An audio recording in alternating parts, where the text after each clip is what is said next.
Hello and good afternoon. I am Randy Cohen, Vice President of Research at Americans for the Arts.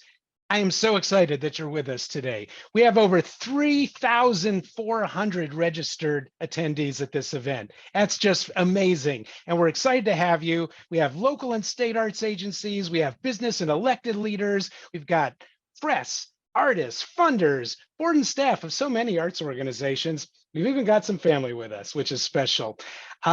I want to say I am seated on the ancestral and current lands of the Anacostans in Washington, D.C., which neighbors the ancestral lands of the Piscataway and the Pamunkey peoples. I also want to acknowledge that while we're here today to share a really good news story, these are turbulent times around the globe, and not everyone has the privilege of participating in an event like this. There are communities living in fear, facing loss of lives and suffering. And we see these next 90 minutes as a bright spot. We're here to celebrate arts and culture across the nation, and we're really honored, truly honored to have you sharing your time with us. The power of our collected effort to build healthier communities, and I believe a better world through the arts, is a beacon of home. Okay, some housekeeping items. Today's event is being recorded. You will receive a link via Zoom to the recording, and it will also be posted on the Americans for the Arts YouTube channel. American Sign Language and bilingual captions are available to you and can be activated using the CC button at the bottom of your screen. A mantra for us throughout this entire AEP6 study has been accessibility and inclusion, and that includes today's presentation. Use the Q&A box for questions, and Americans for the Arts team, staff, colleagues will be there to answer your questions. There'll be no formal Q&A during the event today. We'll be together for 90 minutes, and I'm just so excited about our incredible lineup today to share facts and figures and stories about the latest AEP6 study. Unfortunately, Reno Mayor Shivi is unable to join us due to things that come up for mayors. But we thank her for incredible arts support and her incredible arts leadership as a powerful voice to mayors everywhere. While our host, Rita Moreno, couldn't be here with us live today, she is still able to kick off with her powerful remarks and get us going. And that'll be followed by a message from Americans for the Arts, President and CEO Nolan Bivens. And then we have a treat for you. A wonderful young artist, Alora Young, has written a poem for us that encapsulates both the aesthetic and pragmatic impacts of the arts.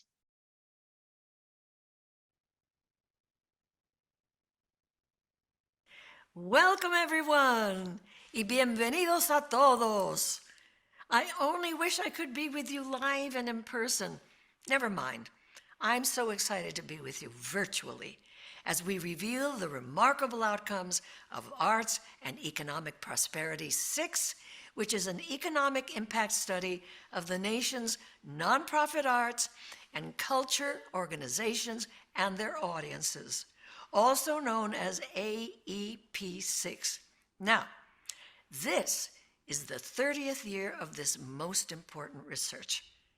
Over the years, it has served as a powerful resource for advocates from Capitol Hill to local council meetings. And this is my favorite part. For the first time, Puerto Rico has participated in this endeavor, and as a Puerto Riqueña, I am so proud to be sharing in this experience.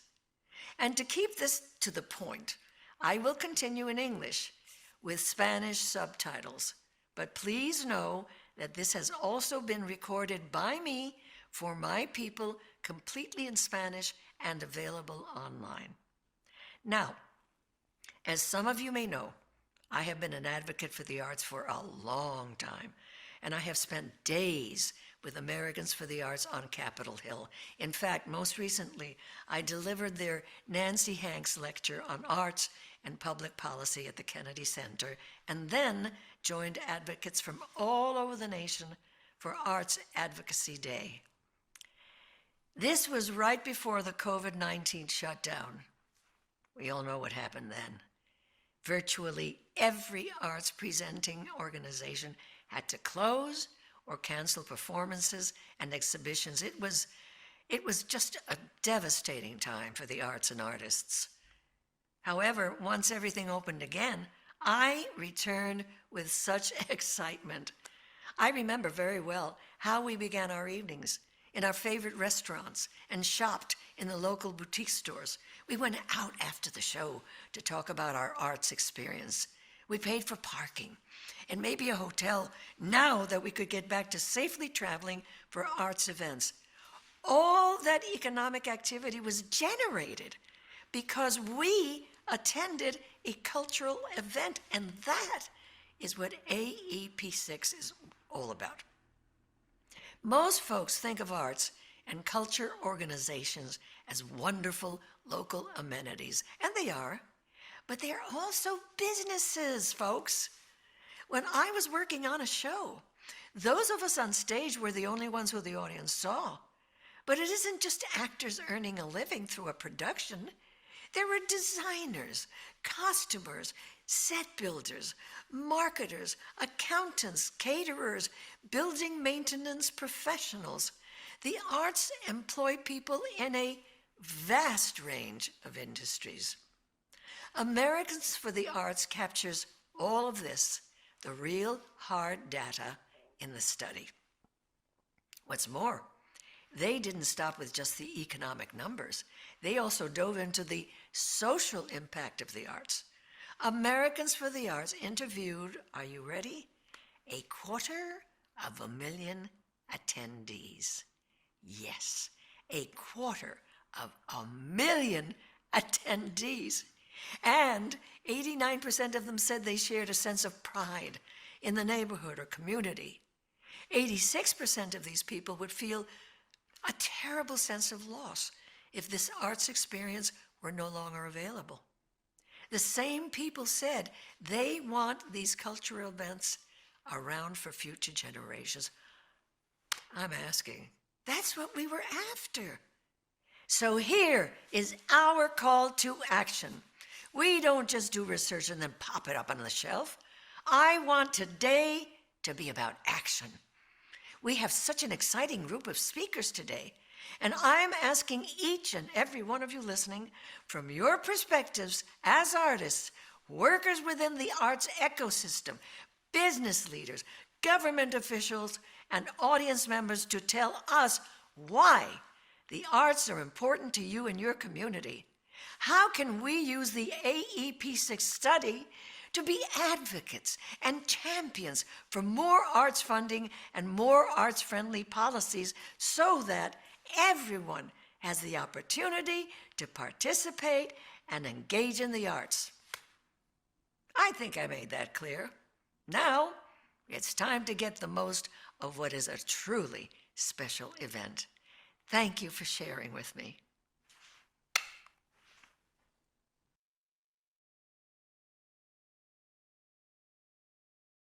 Hello, everyone, and welcome to the national release of our Arts and Economic Prosperity 6 study of the nonprofit arts and cultural sector.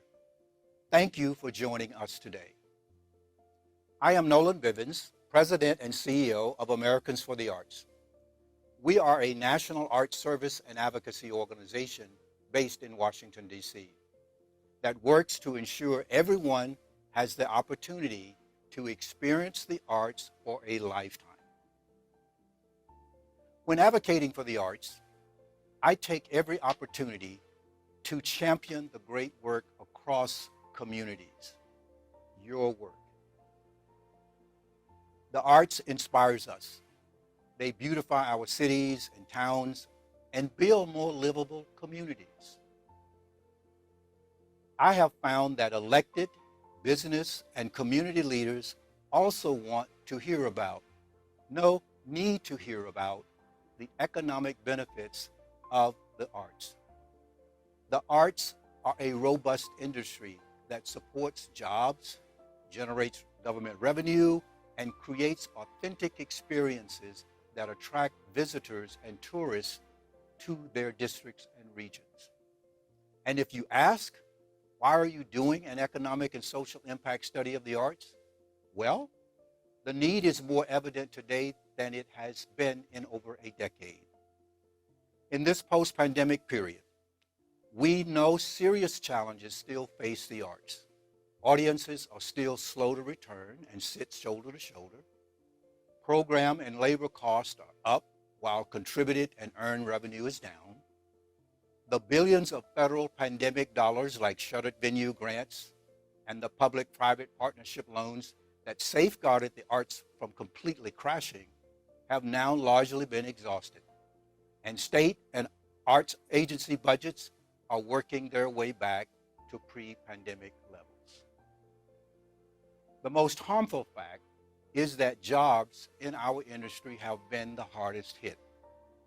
In 2021, research from Johns Hopkins University reported that the percentage of job losses at nonprofit art organizations was nearly 5 times worse than the average of all nonprofit sectors. We have heard many stories about the economic challenges theaters and other live performing arts organizations are battling. They very well could be the canary in the coal mine of other challenges that might arise. This is why it is crucial for us to tell our stories about the impact of the arts within our communities. The arts should be thought of as a national asset, supported, cultivated, and nurtured as such. The release of the Arts and Economic Prosperity 6 study, the largest of its kind, provides the strong case making tools we need to generate more private and public investment in the arts and drive more strategic policies at the national, state, and local levels.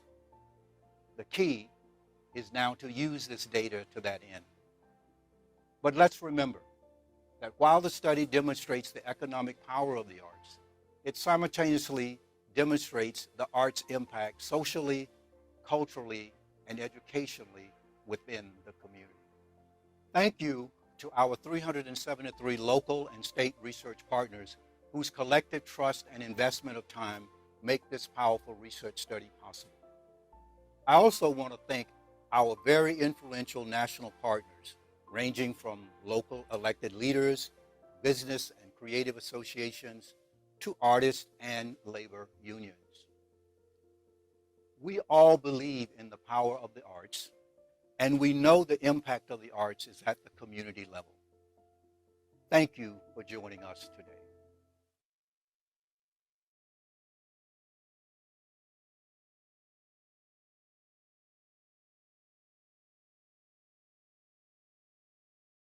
I knew poems before I knew myself. I've learned that art is the truest form of wealth. In my mind, lyrics dove and danced beautifully. Art gave me my deepest wish, a community to which I could belong, no matter how I was, where there was no way to be wrong as long as you had love for the stage or the page, the brush or the pen. If you had art in your heart, then you were one of them. Artists are our history. These are the stories that bleed. These are the people who remember us. These are the crafts that we need. They entice you with majesty and turn it on its head and leave you with the answers you never knew you needed in their stead.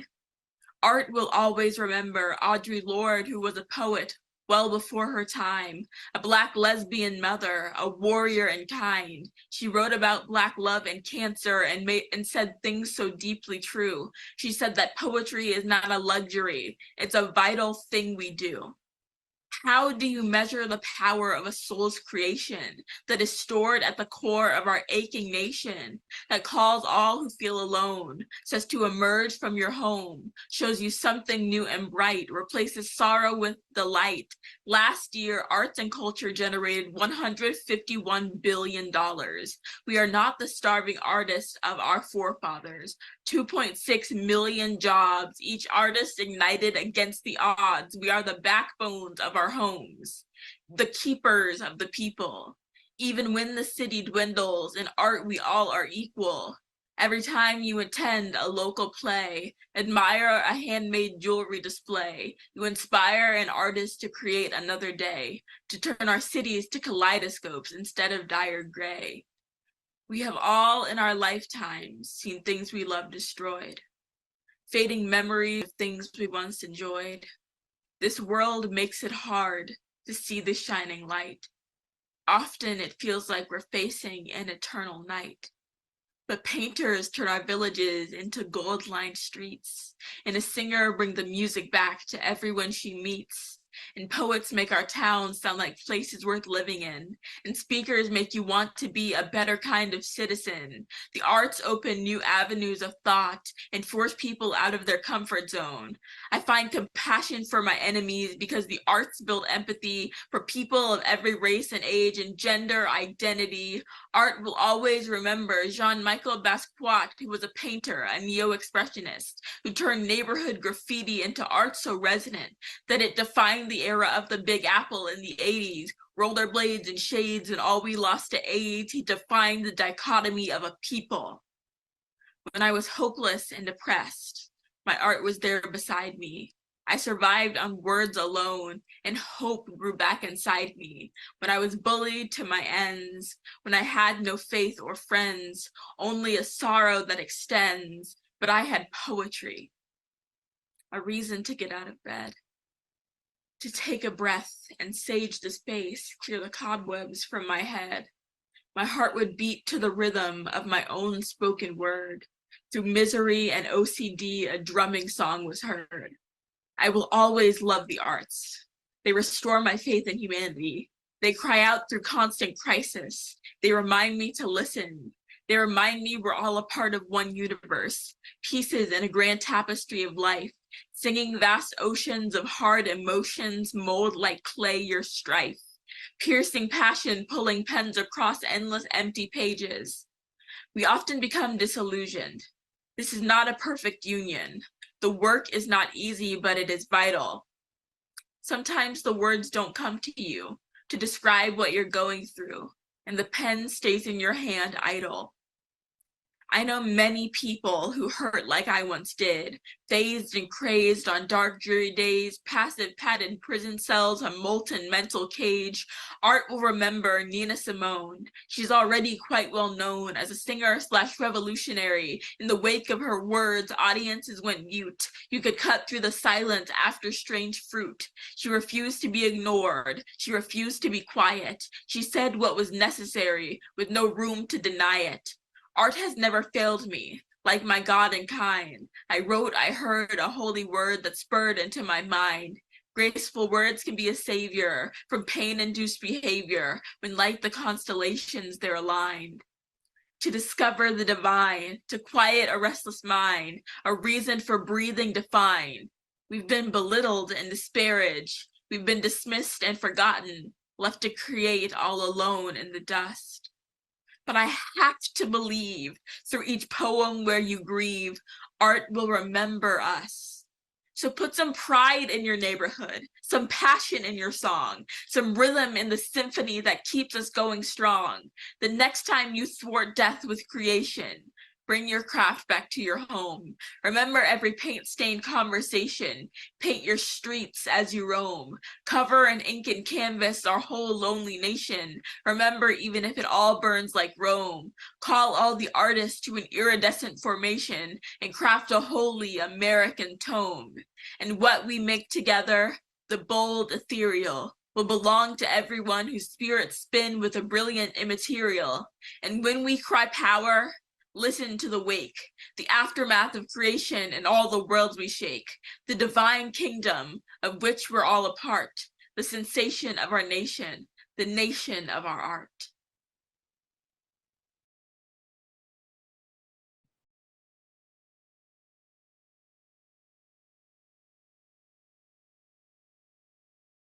Wow. What an amazing performance. Thank you, Alora Young. And we received many questions during that. Is this available? Will it be available? Absolutely, yes. And we'll have videos of all of these presentations available on our YouTube station, and you will be able to download those and access and listen to it again. I've heard this several times, and a little choked up or still every time. I can't think of a better way to lead into the sharing of the Arts and Economic Prosperity 6 findings. Boy, have you ever heard a poem bring in the economic impact? She captured both the aesthetic and the pragmatic impacts of the arts. Okay, so let's get into this. Let's get into our presentation. If you believe everyone in this country should have the opportunity to participate and engage in the arts like we do at Americans for the Arts, then you need a quiver full of case-making arrows to be ready at a moment's notice to talk about the benefits of the arts to a community, socially, educationally, economically. And today we sharpen two of our most effective advocacy arrows: social and economic impact. Now, Arts and Economic Prosperity 6, as mentioned, we've been doing these for 30 years. Much has happened since we released the last one in 2017, namely the pandemic, which was devastating for the arts, as Nolan mentioned. We see there were 500 million admissions lost, huge job losses, really effectively 99% of organizations canceled performances, had closures. It was devastating to the arts. The Bureau of Economic Analysis called out the arts as one of the most devastated industries as a result of the pandemic. Interestingly, however, some things were up. Not every measure was down. Personal creation in the arts grew. Amazon, for example, reported that ukuleles sales spiked off the charts. We did a recent public opinion survey, and you'll hear some of that, that showed 37% of the American population tried a new arts, crafts form, a creative hobby or activity. So did I, and I took up knitting during the pandemic. And here's a couple sets of my needles. I'd always wanted to knit. My grandmothers and aunts I always loved the clickety clack of the needles. And it's like, hey, now's the time. And I'm not very good. I make like the world's longest scarves. There's giraffes lined up out front because I can actually wrap their whole neck up. But I just got very interested in that. And when it came time to go back to get out of the house and go back to the arts, I decided, let's go visit the Textile Museum here in Washington, D.C., now that I am a fiber artist. So we went online and we found out, hey, here were their hours and their safety protocol and everything. And got the membership, and so we paid for that, and and we figured out when we're going to go. And so my wife and I, we made a date for a Saturday, and when the day came, got in the car, off we went. We got downtown, we parked in a parking garage, paid our $10, got our little stub from the guy. On the way to the museum, we stopped and had lunch. Founding Farmers, great place here in Washington, D.C., one of those farm to fork places. Spent about $70. It was a pretty nice lunch. Took our time there, and then it was off to the museum. It was summer. It was a walk. Thank God for great air conditioning at the museum. And we walked around. We looked at the exhibition. There was demonstrations, and it was a fabulous, wonderful experience. Now, think about, though, just Randy's little afternoon date to the museum. Think about all the industries that got touched related to just that afternoon. Well, it started a couple weeks before when we went online. Arts organizations have websites, they have designers. We paid for the membership online. So now you got the finance people and the e-commerce people involved. And then when the day came, we went downtown, $10. Let me tell you, if it wasn't for those museums and cultural organizations downtown, most of those parking garages would probably be closed. But that was, that's a job there, and that place is open. It's doing business. And again, we went and had the nice lunch, $70. Some of that money is going to the waiter who waited on us, and some of it to the owner of the restaurant in form of proprietary income. Everything there is grown within 50 miles. So the producers of the food are seeing some of that. And then it was off to the museum itself. We got in, got our paper and our programs and everything. You ever notice whenever we go to an arts event, we're always getting paper, right? We're always passing something out.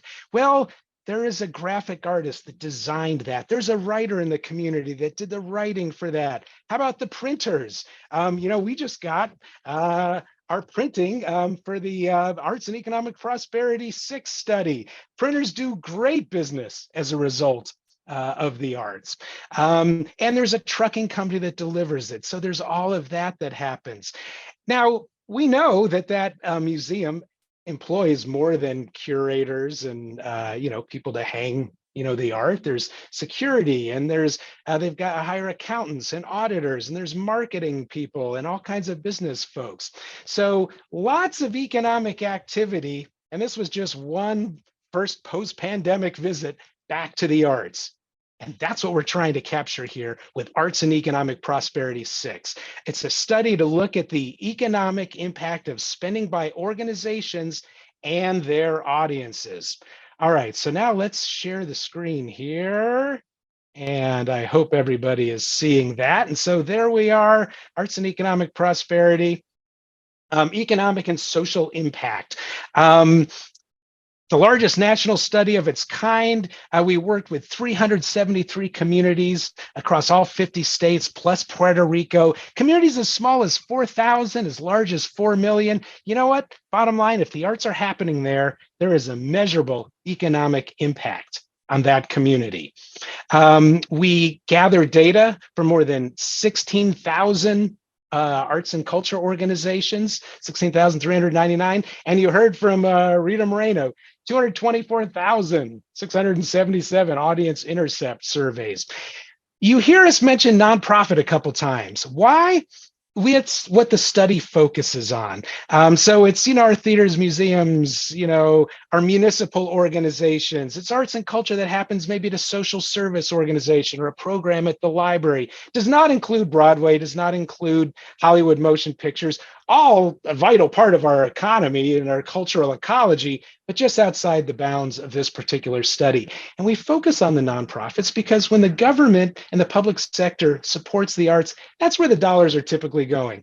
And it's an appropriate question to ask. What's the ROI on that public investment? Everybody gets, it provides cultural benefits, but now we can also start to see in the data, it provides social and economic benefits as well. Here you can see, again, we were all across the country, and there's me and my community in red there. Boom, just hope you all saw that. Suzanne Jenkins and Arts and Humanities Council of Montgomery County, thank you. And, we're everywhere across the country. It's the largest one we've ever done. So what did we find out looking at these, in these communities, looking at the spending by organizations and by audiences? Nonprofit arts and culture industry, $151.7 billion industry. And that figure is composed of two numbers. First is spending by the organizations themselves. And you can see that, $73.3 billion. And that right there, folks, is a myth buster, right? We all appreciate, we value the arts. They create the places we want to live and work. They beautify our communities. They bring joy to our residents. But the fact is, they're businesses and they employ people locally. They purchase goods and services from other businesses, members of the Chamber of Commerce, and they help drive tourism and marketing for their regions. Arts organizations are good business citizens. Now, like all businesses, there's a measurable economic impact. But unlike most industries, the arts generate a lot of event-related spending. And you can see $78.4 billion there. And what is that? That's my parking, that's the restaurant, that's the money that I spend beyond what the organization spends. So what's the economic impact of that financial activity? Well, two things we look at. Jobs, 2.6 million jobs across the country supported by the arts. And remember, arts organizations employ more than just artists, curators, musicians. They also pay builders and plumbers and accountants and printers and occupations spanning many industries. Jobs supported across the community. But here's something else, because arts organizations strongly rooted in their community. So these are jobs that necessarily remain local. These are not the kind of jobs that are going to be shipped overseas. Even in a global economy, arts organizations, local employers. Bottom line, arts, not just food for the soul, but putting food on the table for 2.6 million households. Another thing we look at, government revenue.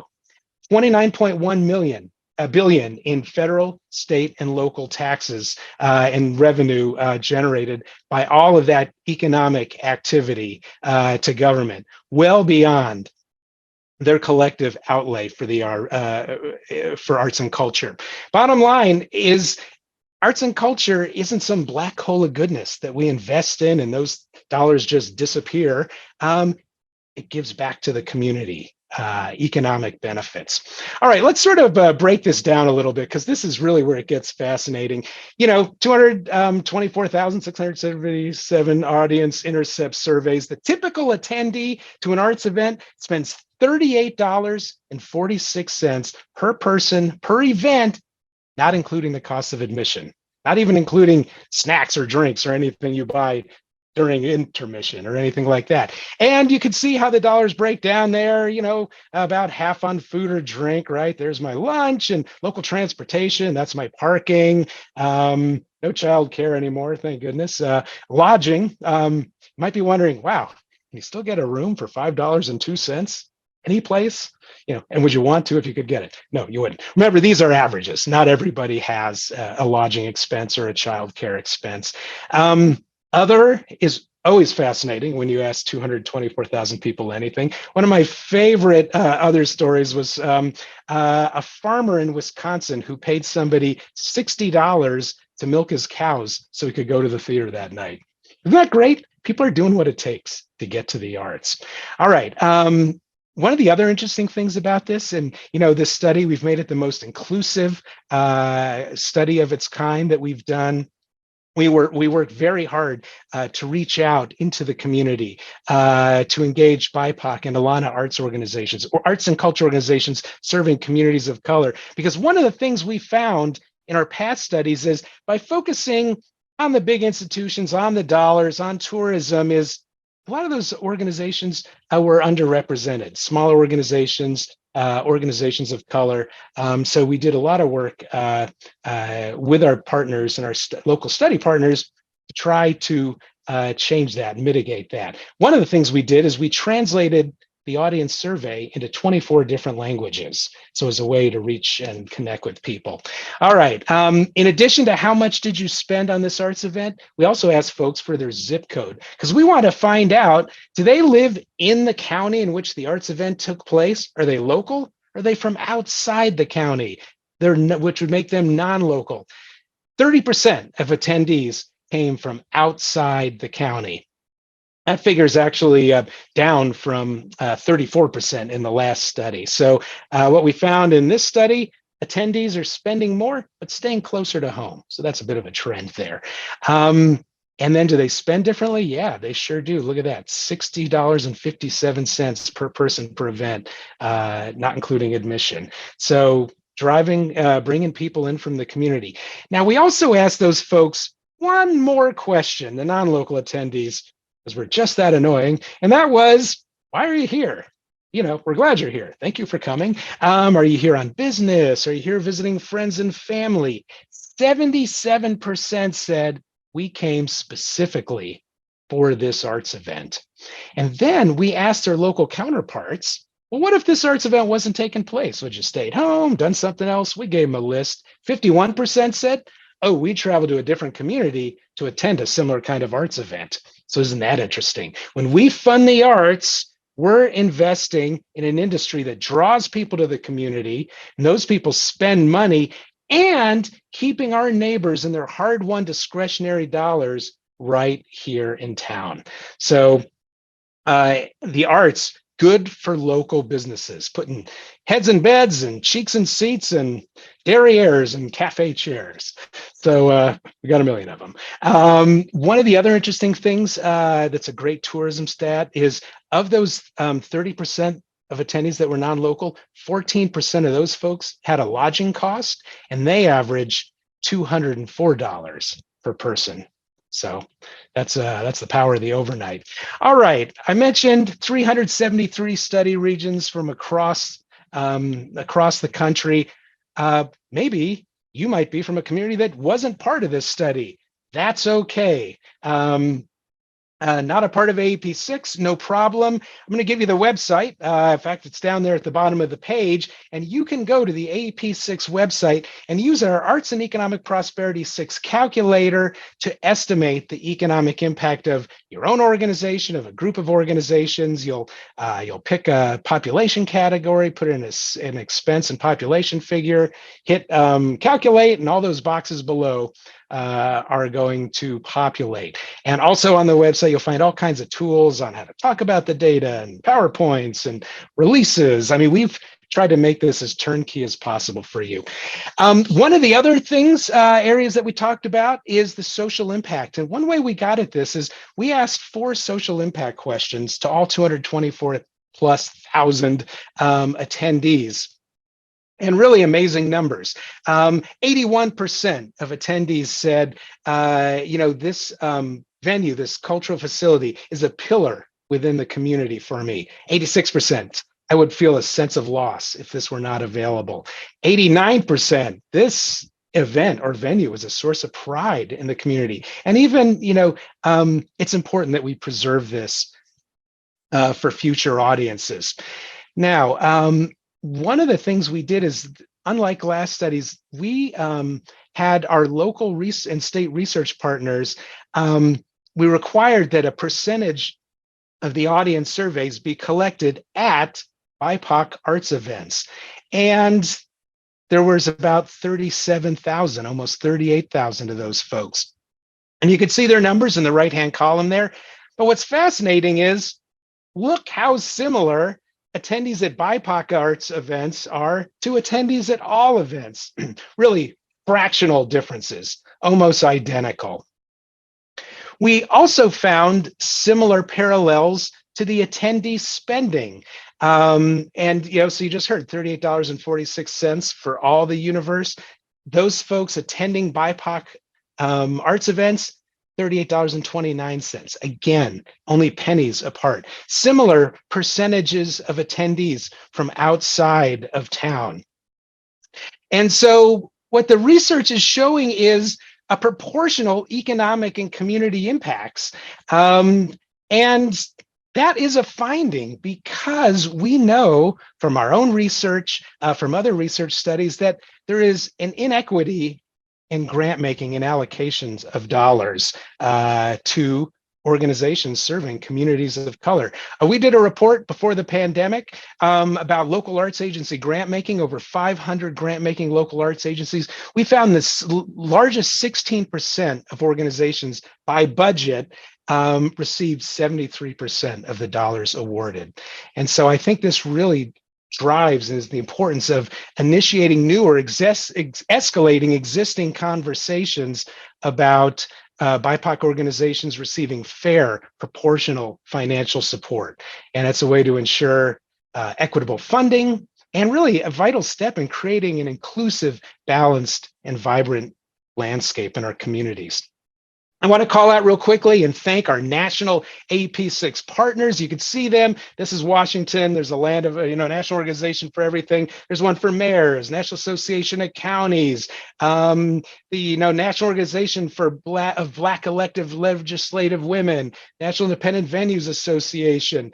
Many of your community leader associations, your elected leader associations, your arts and culture industry, and your equity associations, all partners on this study. Why? Because they buy into the methodology, they buy into the results, and they want to help inform their leaders, their members about the community and economic benefits of the arts. A couple of real quick points I just want to make. They get that. So does the public. 86% of the American public says arts and culture is important to quality of life. That's no surprise. 79% say arts and culture is important to businesses and jobs in the local economy. So people get this. And then the flip side of this, and you're going to find a lot more of this in the reports, but these are just what warm my heart. 72% of the American public says the arts and culture provide shared experiences with people of different races, ethnicities, beliefs, ages. They bring us together.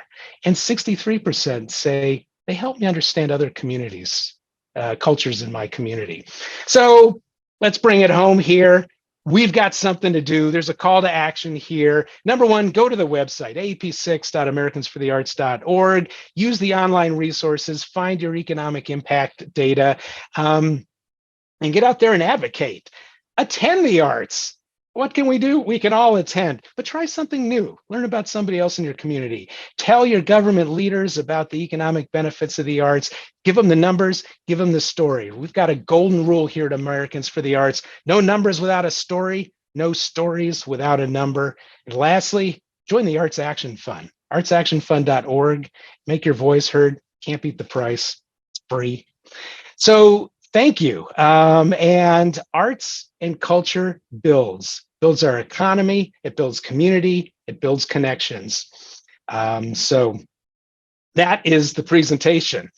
So we're just getting started. We got a lot more to go with all of this today. And next up, I'm excited to welcome Josh Groban, singer, songwriter, and actor, joining us from his dressing room of Sweeney Todd on Broadway. And after that, we'll hear much more about AEP6 from our local and statewide research partners, representing a vast array of communities and geographies. So I will stop the share and turn it back over. Thank you.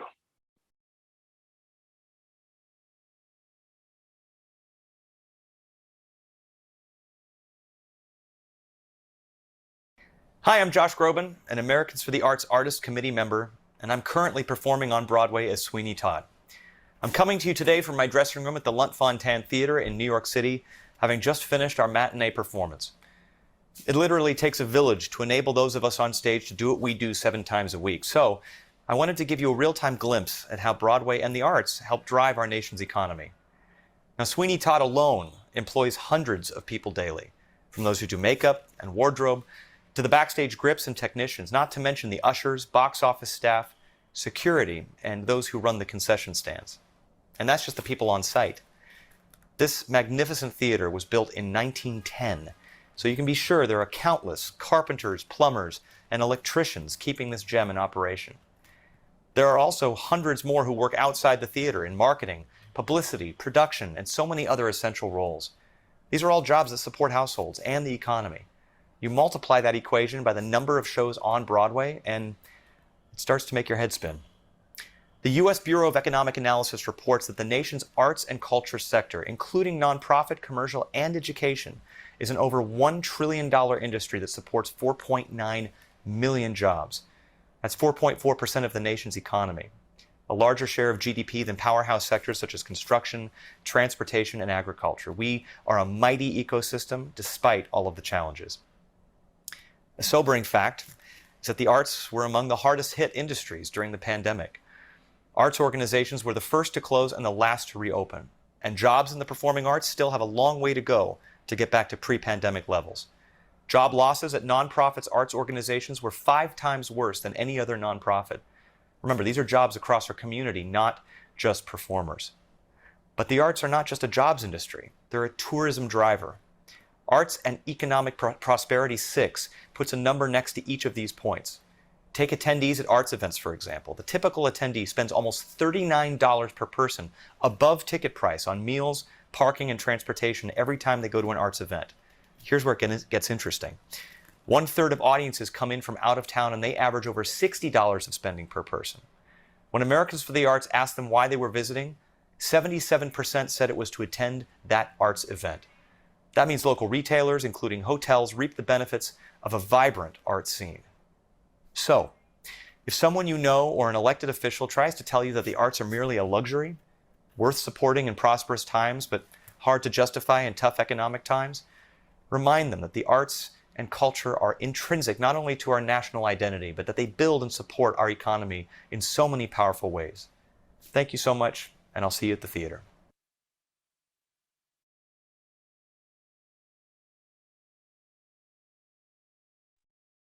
Wow. Thank you, Josh. Great to have such wonderful artists in our midst. Hi, my name is Dr. Jenna Stiles-Lias, and I have the privilege of leading this panel today. So first, I want to talk about how do you rebuild a 30-year-old economic impact institutional study on a foundation of equity and community engagement? How do you do that? Well, we tried constant communication, planning, learning, adjusting, then readjusting, rinse, wash, and repeat, okay? So me, as the director of AEP6 Community Engagement and Equity, I had the privilege to connect with 297 people that represented the 373 participating communities. I got to learn from them individual challenges and also witness the pride and success of all things that were happening in their local and statewide communities. I mean, 461 phone calls later, one-on-one with people, countless emails, webinars, in-person meetings, statewide gatherings, so many instances to talk and learn from our partners. But how else did Americans for the Arts transform this big old project? I guess I should start again with hiring me as the research director. But then we added an equity consultant to the research team. We also put together a fantastic arrangement of critical leaders that composed of numerous different segments of the industry, and we call them the AEP6 task force.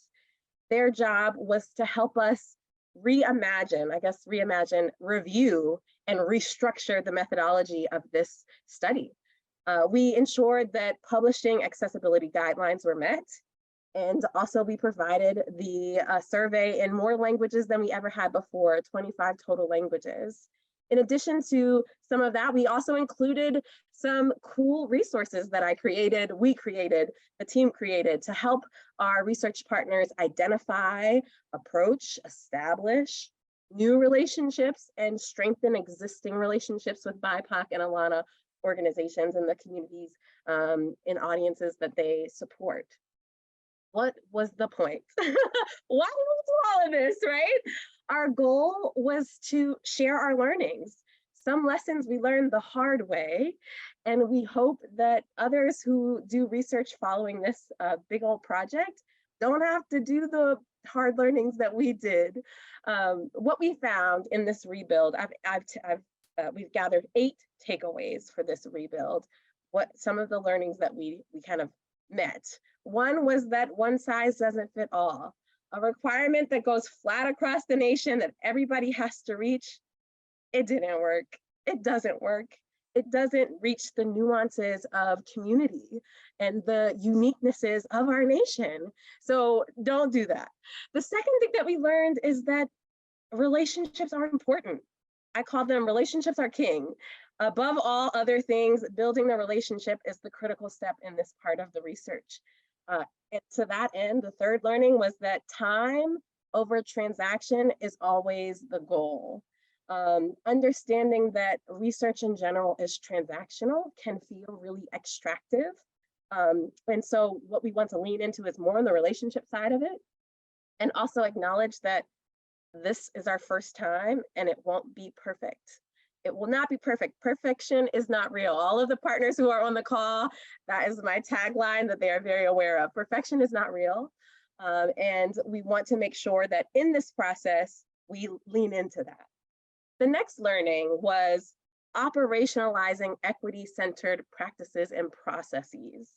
So what did that mean? Okay, so we built out, like I said, those tools, but in addition to the tools, we learn from each other to build out strategies and methodologies of engagement that were standard and repeatable and kind of can fit in everybody's body in different ways, but still be really effective and do what we want to do in the way that we want to do it. The next one, our fifth learning, was technical challenges. And if there are researchers on this call, is hard. Research is hard. And the technical challenges were real in this digital age with QR codes and digital versions of surveys. We definitely were going uphill, and we learned a lot. And it was very successful. But there was a couple of moments where we were like, oh my goodness, what did we get ourselves into? The next one is a reality of being in America, right? There is unconscious bias, and we just have to be aware of that and acknowledge that in the research process more formally, often and always. That's the only way that we can address it, is acknowledging it. And the seventh learning, I said there was 8. The 7th one is refining definitions. Definitions can be challenging. Sometimes they fit you in a box and the box doesn't fit and doesn't feel right. And sometimes it feels exclusionary. What our goal was in refining definitions over and over again is to making sure that we can be as inclusive as possible, but also be as specific as possible so that we're not missing opportunities of representation within different organizations across the nation. And the last and final learning for AEP6 was the necessary collaborators. And I saved the best for last, and that is the 297 representatives of those 373 communities. Without them, there would be no AEP. We would be sitting here talking about data that we couldn't even collect. So a major shout out to them taking on this endeavor. At the start of it, we didn't even have this.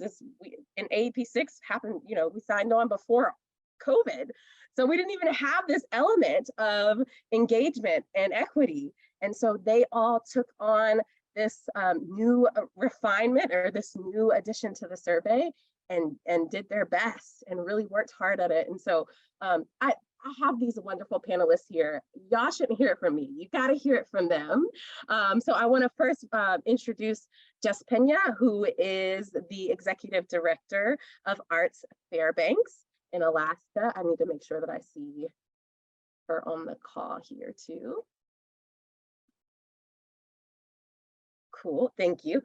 We also have Leora Sponko, who is Senior Program Manager at Oregon Arts Commission and Oregon Cultural Trust, I'm sorry. And then we also have, yes, MK Stallings, Research and Evaluation Manager at Regional Arts Commission of St. Louis. So they are going to join me here and share some of their process, some about the process of AEP6. Some people are like, well, how is it done? How do we do all of this? They're the ones who did it. They're the ones who did it, y'all. So they're going to share with us how that happened. So first, I'd like to ask a question.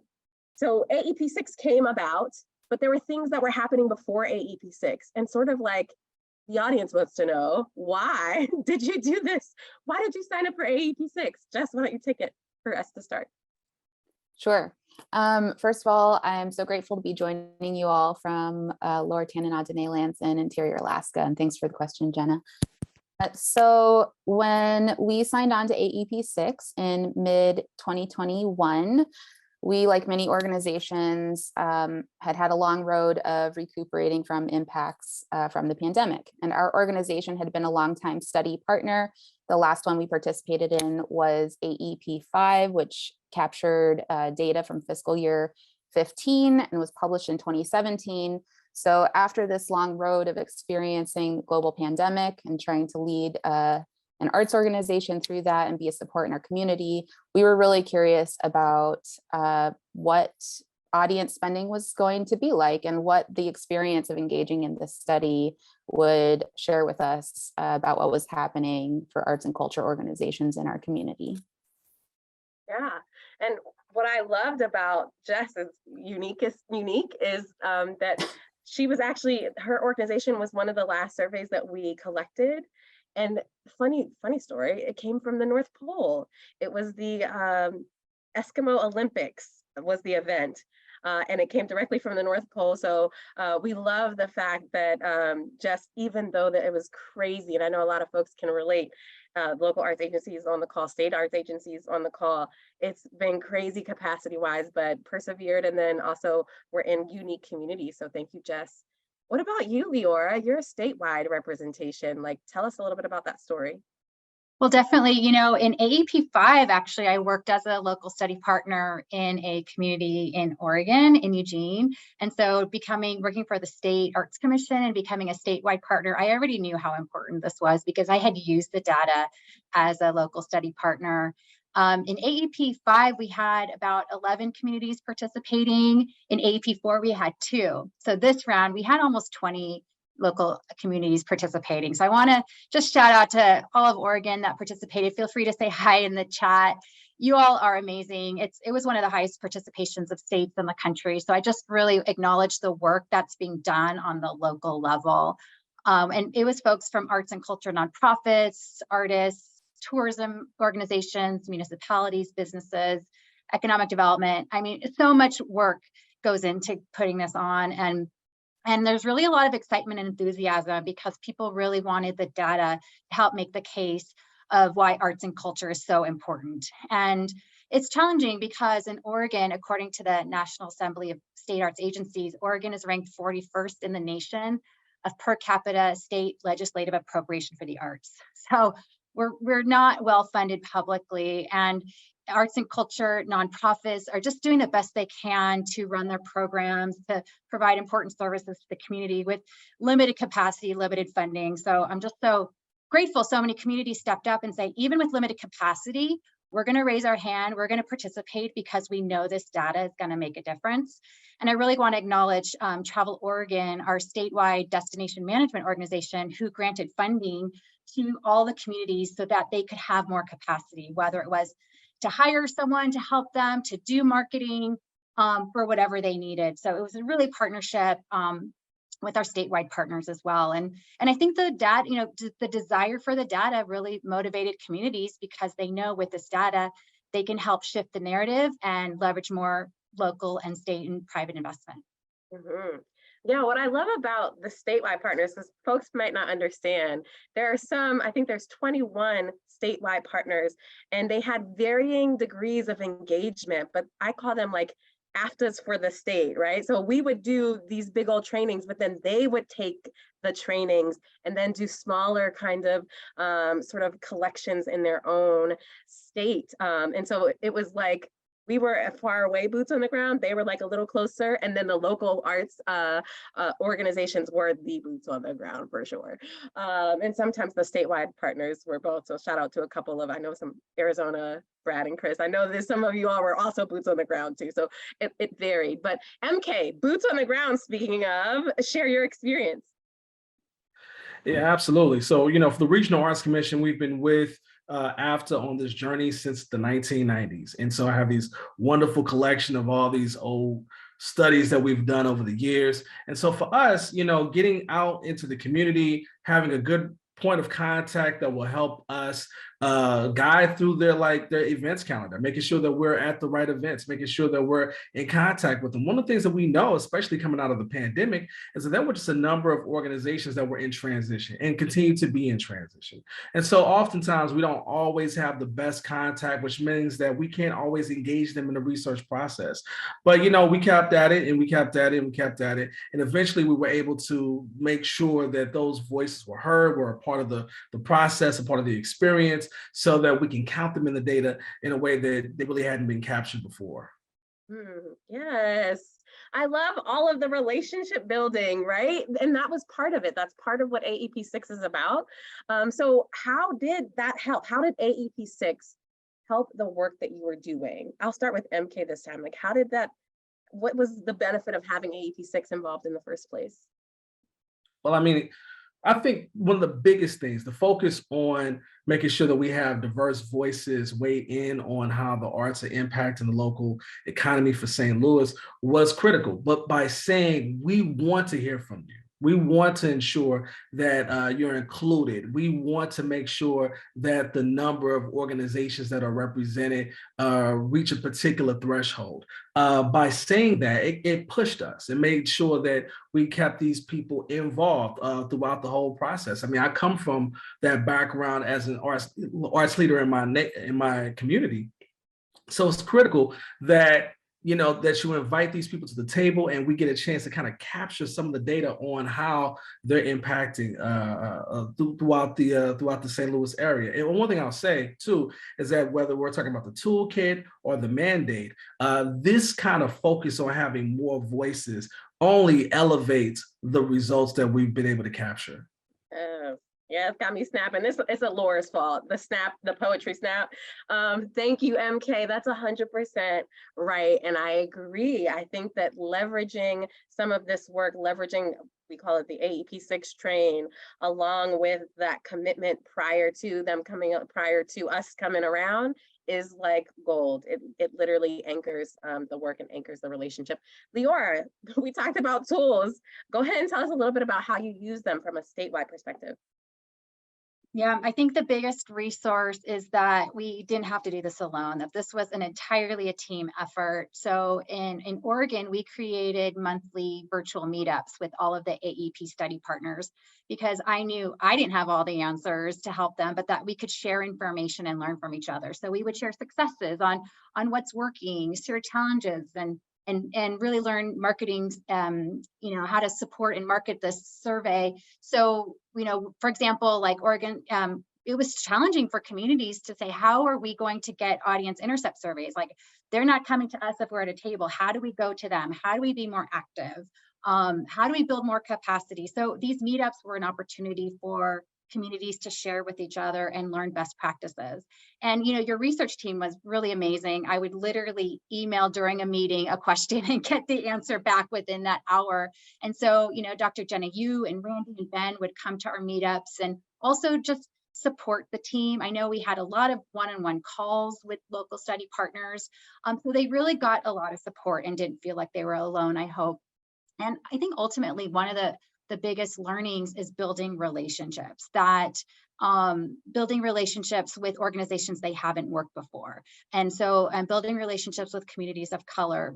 For a lot of Oregon is rural communities, and there's different types of diversity across the state. And so I think what communities learn is that this work is going to, number one, benefit everyone, and also looking at who are we including and who are we typically not including in our work.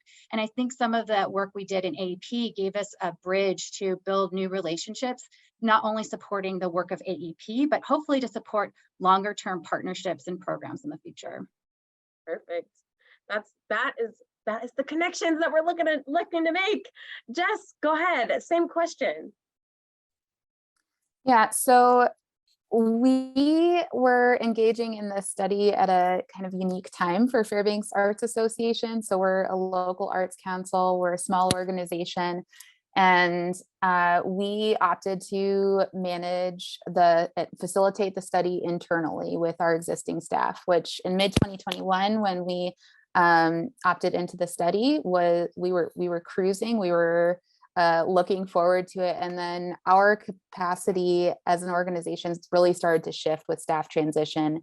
And we started experiencing some of those challenges that I think a lot of organizations have been across the country with some of those shifts. So that kind of shifted some of our internal capacity and created a number of challenges for our organization in a lot of ways, in addition to facilitating the study. What I really appreciated about this study, however, is exactly what Alora Young was talking about, and her words are still reverberating through my bones, and that is the arts remind me to listen. Because I had an opportunity to be very boots on the ground with getting audience intercept surveys. I personally went to a lot of our events out in the community. It took me out of my organization and doing some of that work that executive directors get to do sometimes when things are strained. And it put me out in the community at events. I had a wonderful opportunity to listen and learn and really reflect on some of the work that we were doing as an organization and what was happening in the community. And so our engagement in AEP6, especially at the time that it was happening, was a really important point of reflection, and I think an inflection point in conversation, not only for our organization, but I've been hearing that in our conversations with AFTA as well, thanks to the wonderful ongoing engagement from the AFTA team with community AEP6 partners. Listen, thank you, Jess, and I appreciate that. I'm telling y'all, we didn't tell them to say any of this, so I just want to just put that out there, that these are their words, and we are deeply grateful. So thank you for sharing the love with us, Leora, MK, and Jess. The last question I have for you all today is about the journey forward. I mentioned a lot of learnings, and we talked a lot about some of the challenges. How do you see AEP6 going forward, or the work that you started with AEP6 or affirmed in AEP6 going forward? Let's start with Leora. Well, right now, communities are so excited to have received the results of their study. We're hearing just enthusiasm to share and to share this work. So their communities are scheduling events and meetings with city councils, county commissioners, chamber of commerces, their communities, to really help the entire community understand what is this data, why is it important, and of course coupled with their individual impact stories. And I think that qualitative and quantitative just go so well together and so important.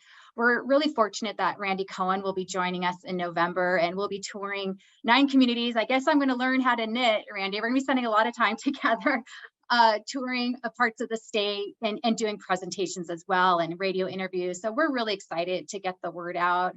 And ultimately, the communities are making the case that the arts are not a nicety, but a necessity. And here's the data to show that. And we really do see a shift. I know my experience on the ground, when I would present the data, I would see a shift in people's face, because a lot of people respond to numbers. And so it's so important to have this data and really help make the case of why arts and culture are so important.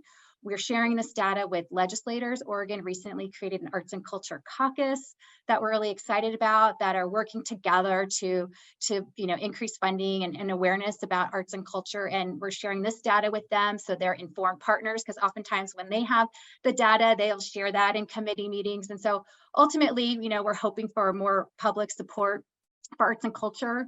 And the Arts Commission is going to continue to do our own data collection in the state. This is inspiring us to continue to look at our own equity work and who we're funding, who we're not funding, what changes in policy and programs do we need to make a greater impact and do more equity work across the state. So we're excited to continue to do that work and ultimately support local communities, local arts and culture nonprofits. They're the ones on the ground doing the incredible work of creating arts and culture spaces and districts and programs and services for young people and people of all ages. So the best that we can do at Oregon to support their work, to continue to build the great work they're doing and to enrich Oregonians across the state. Y'all have a lot going on. That's exciting. Jess, what about you? What's happening? Sure. So this year's study got me really excited thinking about future iterations of the study.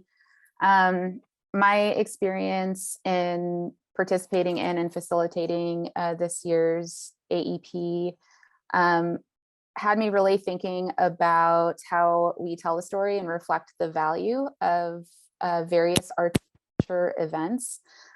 This is an economic study, and talking about the economic case for the arts is one advocacy tool we have. However, it doesn't really fully reflect the value and honor diverse cultural activities, right, which are so important in our communities. For instance, being at Indigenous events, and you referenced the World Eskimo Indian Olympics, which is always an amazing event in Fairbanks, Alaska each year. There are certain places where some of those conversations about getting data about the transactional nature of those events, it doesn't always translate. And so what I'm excited in continuing conversations about moving forward is, what does it look like to add a facet to this already huge networked framework of the AEP study, to add some dimension and depth to that story we're helping tell about the importance of arts and culture in our communities. Because I think AFTA as a national organization has a big responsibility and such amazing opportunities with national partners to help shift and guide that narrative. So it's not just about the dollar bills, y'all. And I love that because I think that it's important. Communities are important, and having that responsiveness to the community is one of the learnings we made with the local and statewide partners. Now we need to make that with our local arts organizations and communities. So thank you for that, Jess. MK, what about you? Yeah, I think for us, this gives us an opportunity to kind of focus on building relationships with these organizations, knowing exactly how many are out there. I mean, some of them aren't, discoverable through using an IRS master file, looking up all the different ones with EIN. Some of them are collectives, some of them are just groups that come together, but they still do incredible work in the community. They still do events, they still do a lot. And so we want to get to know more and more about who those individuals are, those organizations, because that helps us to better understand the collective impact they've made, and also by coming up with their hard number, we have a better understanding of how many people we're excluding.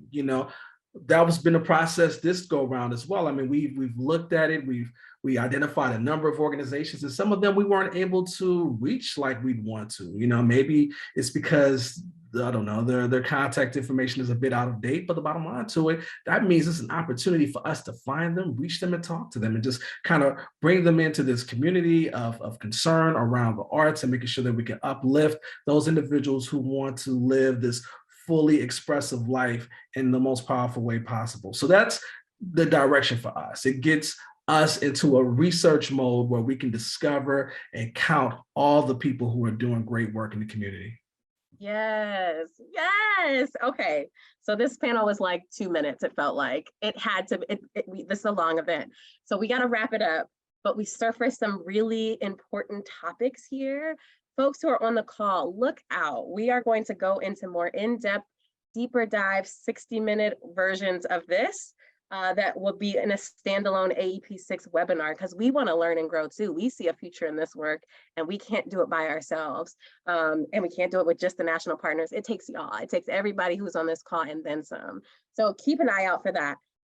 Thank you to all of the panelists for joining us. Thank you. We have lots happening. Next up, I am excited to welcome Brian Stokes Mitchell, actor, singer, music producer, and co-founder of the Black Theater United. Following Brian Stokes Mitchell will be SAG-AFTRA president, actor, writer, producer, best-selling author, and activist, Fran Drescher. So don't leave. See you soon.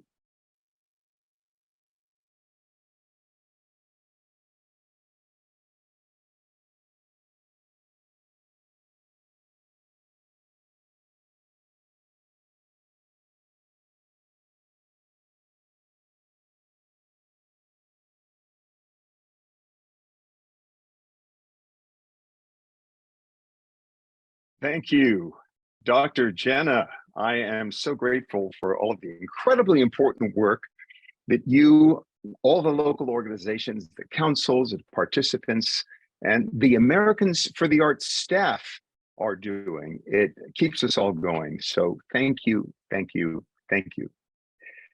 Hey there, friends. I am Brian Stokes Mitchell, and I am virtually ecstatic to be with you all today. As a longtime board member of Americans for the Arts and chair of its artists think tank, I am proud to be a part of the launch of our sexily named and critically important AEP6, the Arts and Economic Prosperity Study, which has proven to be one of the most valuable advocacy tools in our arts and education toolbox for more than 30 years. While the economic impact findings are formidable, I'm also struck by the powerful social impact data that our sexy AEP6 revealed. We found that 78% of respondents say the arts are a positive experience in a troubled world. 69% believe that the arts, quote, lift them up beyond everyday experiences, end quote. The arts are also an effective resource in reducing depression and anxiety and increasing life satisfaction. Just 30 minutes of active arts engagement daily can combat the ill effects of isolation and loneliness. We all certainly learned that much during the COVID-19 shutdown. And it's a lot more fun than exercise, by the way. And speaking of, 69% say arts and culture have a positive effect on their overall health and well-being. Participation also contributes to social connections and building community networks. The magic of the arts is that it is a proven path towards healing and mutual understanding. So, how about community well-being? AEP6 has shown how arts and culture fosters empathy, tolerance, and inclusion by enabling people to see the world from diverse perspectives. In fact, we learned that 72% of Americans believe that the arts provide shared experiences with people of different races, ethnicities, ages, beliefs, and identities. And 63% agree that the arts helps them understand other cultures better, a perspective that's observed across all demographic and economic categories. Okay, so now I know that's a lot of numbers we're talking about today, but numbers is the language of business and our government. And those numbers also illustrate the human side of the importance of the arts. The arts strengthen our social bonds and sense of belonging, as well as build a community pride and identity for generations. Nearly 9 in 10 attendees at events by organizations led by people of color believe their attendance is a way of ensuring that arts and culture are preserved for future generations. Now, as a parent, this is a particularly meaningful thing for me, because it is for the future generations that we all need to stay vigilant in advocating for the arts. The arts and culture are the heart of who we are as individuals and collectively as a nation. On behalf of the Board of Americans for the Arts, and as a proud arts worker, thank you for joining us by keeping the arts supported and alive at the federal, state, and local levels. Keep up the good work.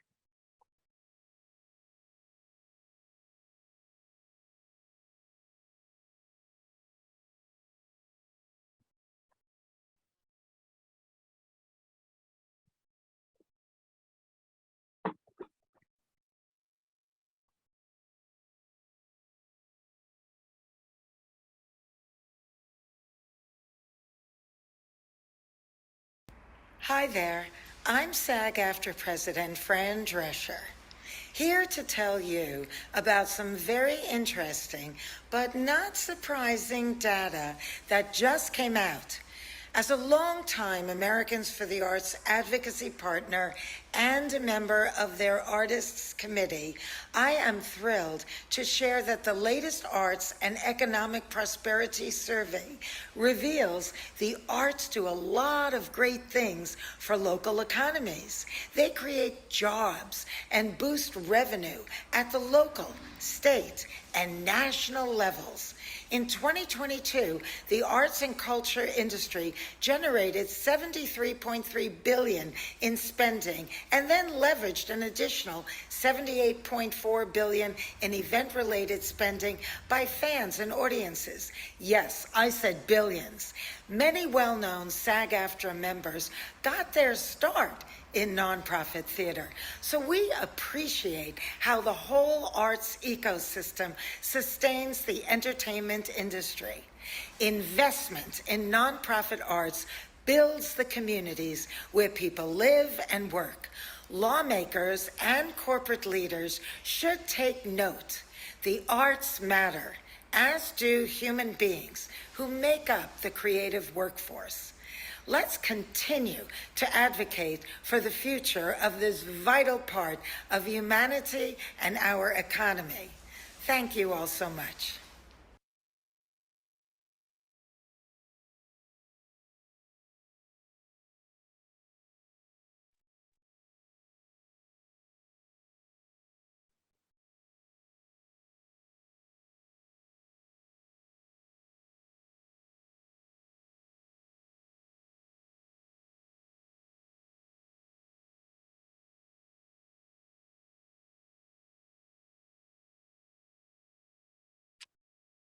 Should I be talking?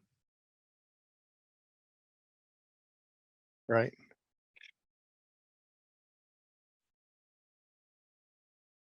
Yeah, go ahead, Ben. Okay, I couldn't see anybody, and No that's the worries. nature. No worries. Woo! So do we have Greg and Jeremy on here? I can't see them on my feed. Jeremy is here. Jeremy's here. Awesome. Awesome. Okay, great. Sorry I sat Great. here looking like a local newscaster for a second. How y'all doing? Great. Great. Awesome. Okay, well, my name is Ben Folds. I play piano, proud member of the Americans for the Arts, and I had some questions for you both. I'm here to ask Greg and Jeremy about the real impact of the arts on our quality of life locally for all communities across the USA.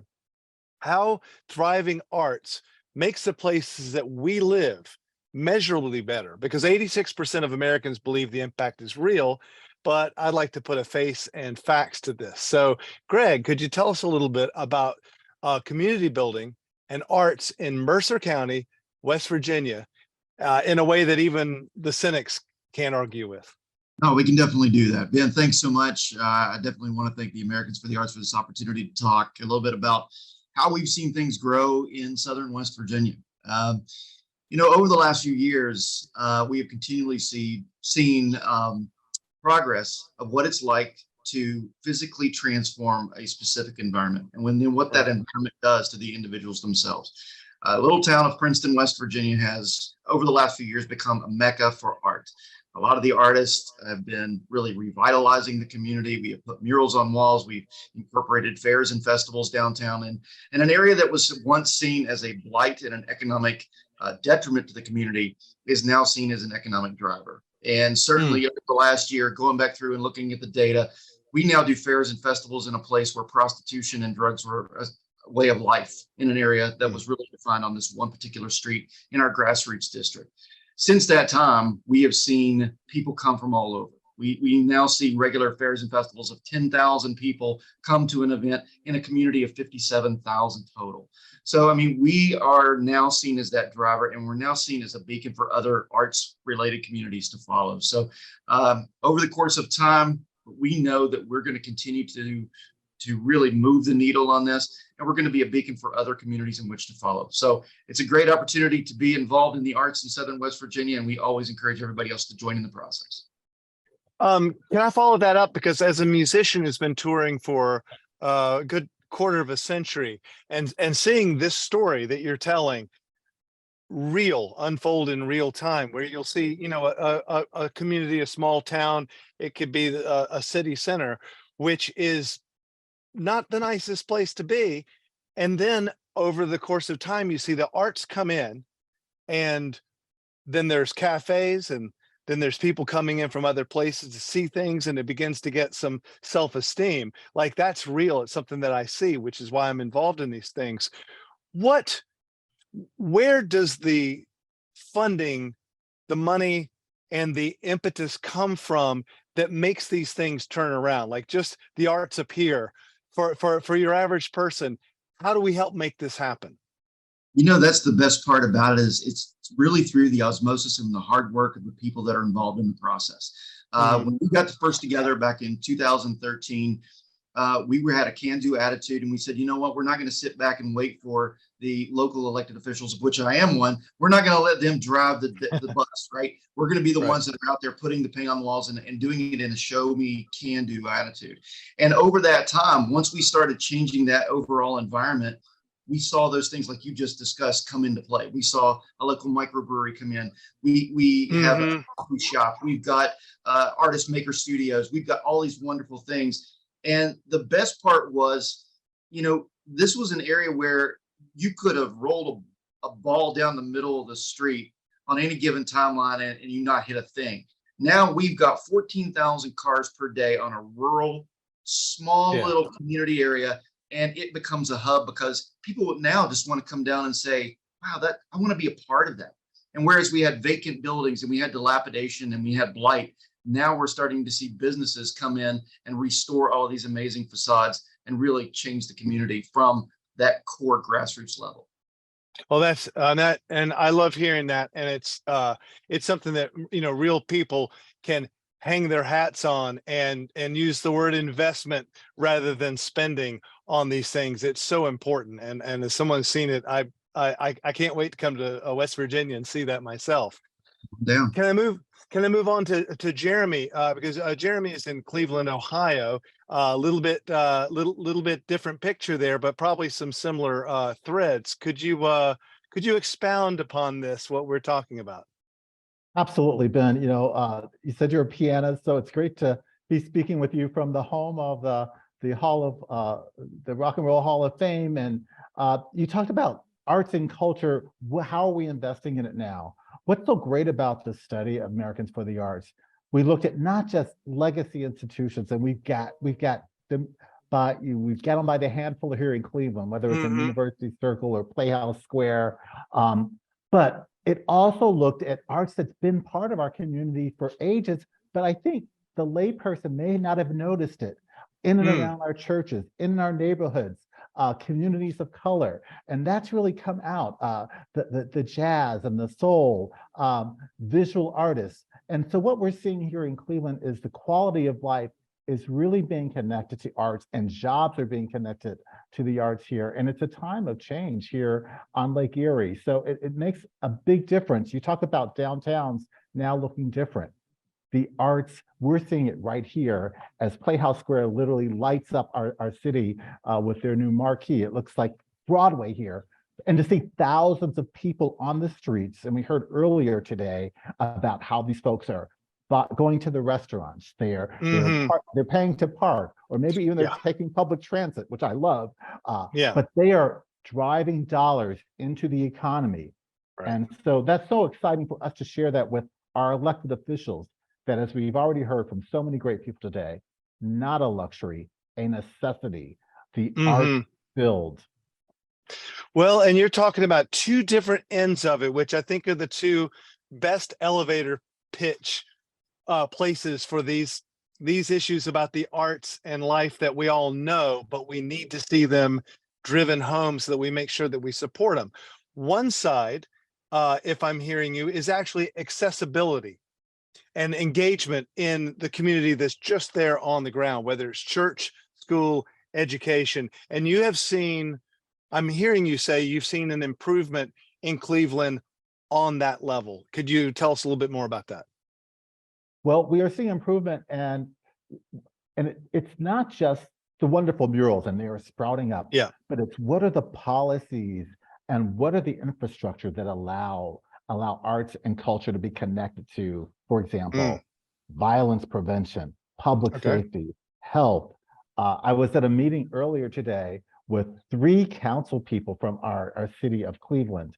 Each of them talked personally about how their lives have been affected by them taking dance lessons or being a percussionist, or their brother being in dance school, and how that helped really mold them to be the public leaders they are today.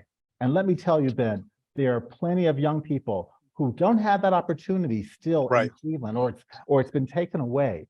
We are here with the data from Americans for the Arts to invest those dollars back in education, back in communities. And it is through the lens of the arts. I think we're preaching to the choir here today. Yes, indeed. We're taking this message beyond to others who may not realize or think of it as connected to jobs, connected to safety, connected to quality of life, walking down your streets and seeing the festivals, the galleries that are opening, that should be opening. And these are tough times. We're still coming back from the pandemic. Let's be clear. So having this data gives us the ammunition for more investment in the quality of life. Well, and you know, we do know that we're preaching to the choir to an extent on this, but it's so important because we have to go out and talk to average people who don't necessarily have time to think about all these things. I feel that we all know it intrinsically, and we have to get together and pump ourselves up to go out there and with confidence keep beating that home, because it does make a big difference. On the other side, could you tell us just a little bit, and because I've probably taken too much time, could you tell me a little bit about a place like Cleveland and actually attracting businesses and big business, which is also the other side of things that, you know, your average person may not think about. Say a big company that would do great things for the local economy. The people involved in that on a human level need to be living in a place that they feel is enlightened, has the arts. That's why we see it in the airports. You'll see the ballet, the symphony, and all these as arts first. Could you speak a little bit about Cleveland and your relationship with actual attracting of business and people Yeah, to Cleveland? absolutely. I mean, you already said it. Uh, Corporations, businesses, they want to bring their employees and attract employees where their quality of life is great. We just held a big conference here called Futureland, which is about the intersection of technology and creativity and how that lifts up future leaders of color, especially.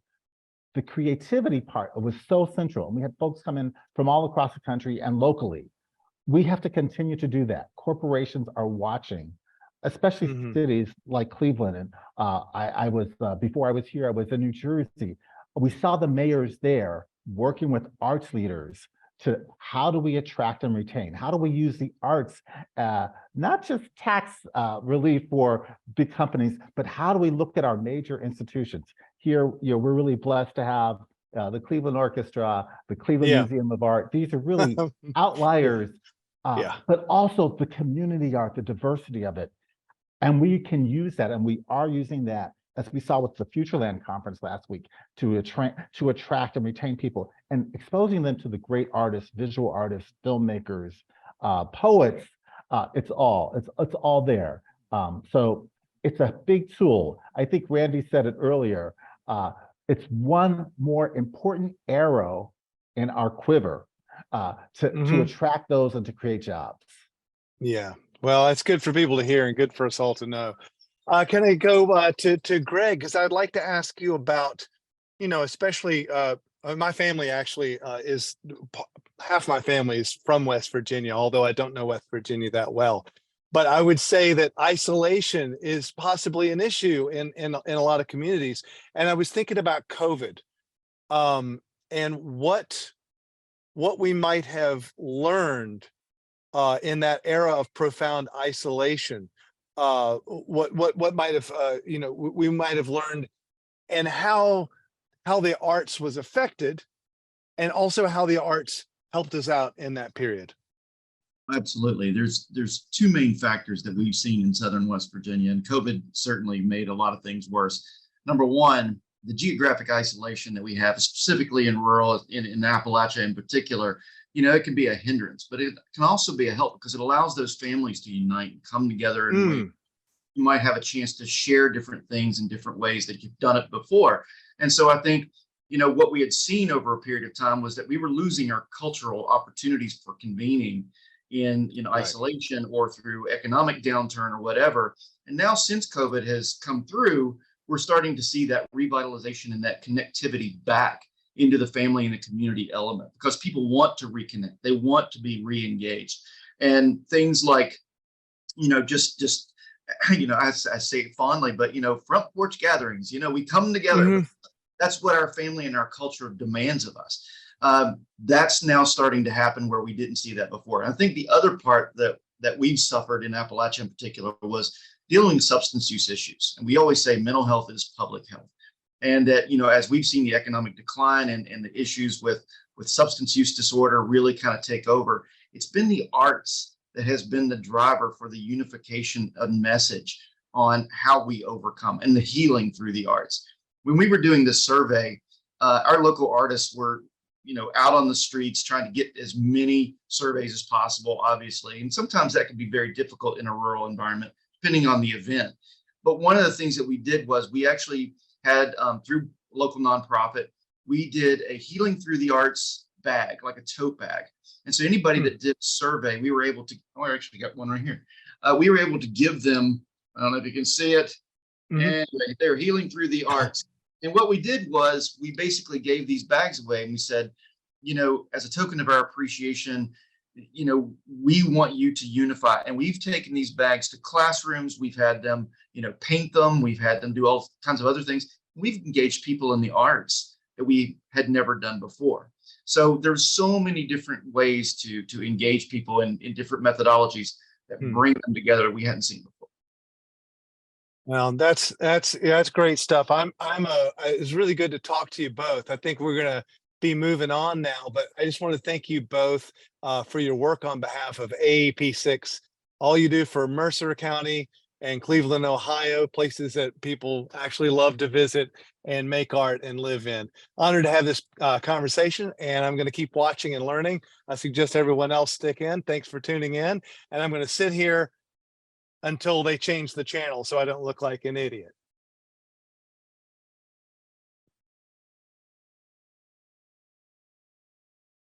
All right, what a fantastic panel. Thanks, Ben. That was awesome. I'd watch you deliver the morning news, and thanks, thanks everybody. Thanks, Greg. Thanks, Jeremy. And thanks to all of you, over 3,000 of you participating today. Amazing speakers, amazing guests. What a breadth of messages, so powerful. I also want to thank again the 297 local and state partners who made this study possible. Wouldn't have happened without you. And to our national partners, 17 of them who are helping us amplify this message, get the word out. Hugely important. Jenna talked about our AEP6 Equity Task Force members. Thank you so much. Couldn't have happened without you either. And I really want to thank my wonderful colleagues at Americans for the Arts. There's so much going on right now behind the scenes in the 2 years leading up to this event. This has really been an organizational wide undertaking. And so I'm just so grateful for the wonderful people I work with. Everything you've seen today will be available for download. Use this in your own release events. Invite Rita Moreno, Stokes, Josh Groban, Dr. Jenna to be part of your release events. Give us a couple days to get it downloaded and then uploaded, but you'll find it on our YouTube channel and make it part of your AEP6 release events. Remember, go to our website, AEP6.americansforthearts.org. Find out your data, your tools. Arts are kindling for the economy, people. Small investments delivering big returns. Tell your story. Remember the golden rule. No numbers without a story, no stories without a number. Everything you do to advance the arts are important, and you're important for doing it. I'm so grateful to you all. So now back to our national treasure, our host, Rita Moreno, to take us out.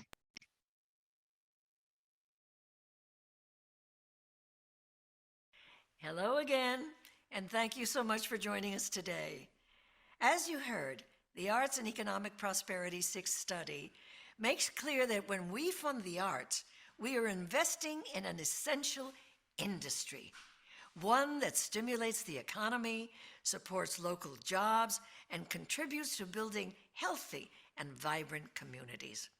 My ask of you is to meet with or contact your elected leaders and tell them about the power of the arts. Join the Arts Action Fund. Hey, it's free. Tell your story as an arts patron who spends your $38.46 beyond the ticket price each time you go out to an arts event. Illustrate a story of when you ate at a restaurant, paid for parking or public transportation, enjoyed dessert after the show, and returned home to pay for child or pet care. Tell your story as an arts leader. The very act of creating, presenting, exhibiting, and engaging has a positive economic impact on the community, making it stronger. I know this was an exceptional event, and I am so proud to have been a part of it. Thank you, thank you, thank you to all the marvelous speakers. And congratulations to Randy, Ben, and Jenna, and all of my friends at Americans for the Arts. Gracias a todos.